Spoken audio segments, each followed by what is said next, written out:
भगवान शिव का सच्चा भक्त। भगवान शिव की महिमा अपरंपार है।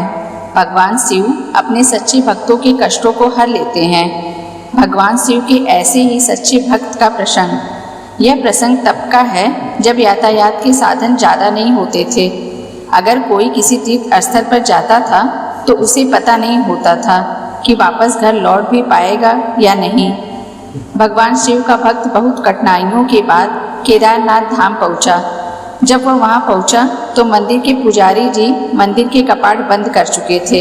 उसने पुजारी जी से बहुत विनती की कि मैं बहुत समय और कठिनाइयां सहकर महीनों बाद यहाँ पहुंचा हूँ, आप कृपया मुझे दर्शन करने दें।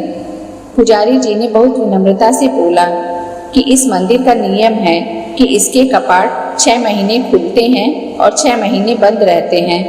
अगर एक बार कपाट बंद हो गए तो 6 महीने बाद ही खुलेंगे। अब आपको 6 महीने बाद ही आना पड़ेगा। यहाँ पर जीवन बहुत कठिन है क्योंकि यहाँ बहुत ज़्यादा ठंड पड़ती है।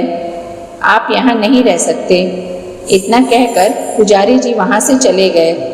भगवान शिव का भक्त उनका नाम स्मरण करने लगा।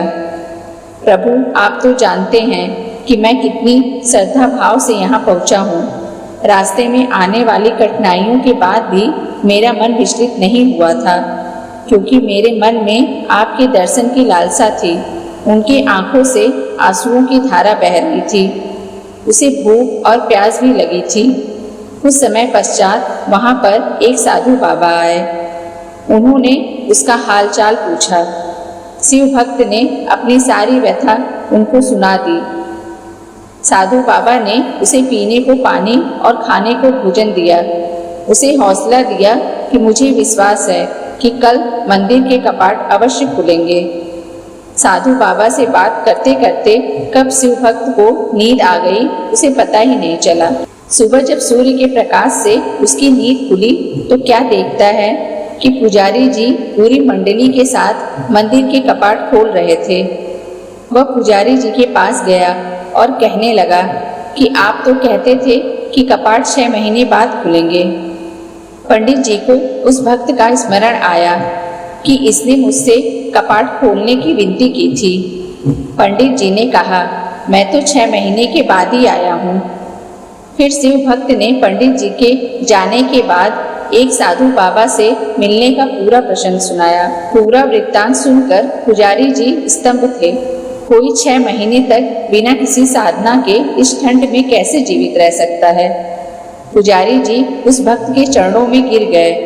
वह कहने लगे कि कितने वर्ष बीत गए मंदिर में सेवा करते, कभी प्रभु के दर्शन नहीं कर पाया, लेकिन तुम्हारी आस्था सच्ची थी। तुम्हारी करुण पुकार सुनकर भगवान शिव न केवल स्वयं तुम्हें भोजन और पानी देकर गए, बल्कि भोलेनाथ ने 6 महीने के कालखंड को योग माया से एक रात्रि में समाप्त कर दिया। सच ही कहते हैं कि ईश्वर की भक्ति इतनी सच्ची आस्था से करो कि अगर कष्ट तुम पर हो तो फिक्र ईश्वर को हो कि भक्त को कष्ट से कैसे उबारना है। हर हर महादेव।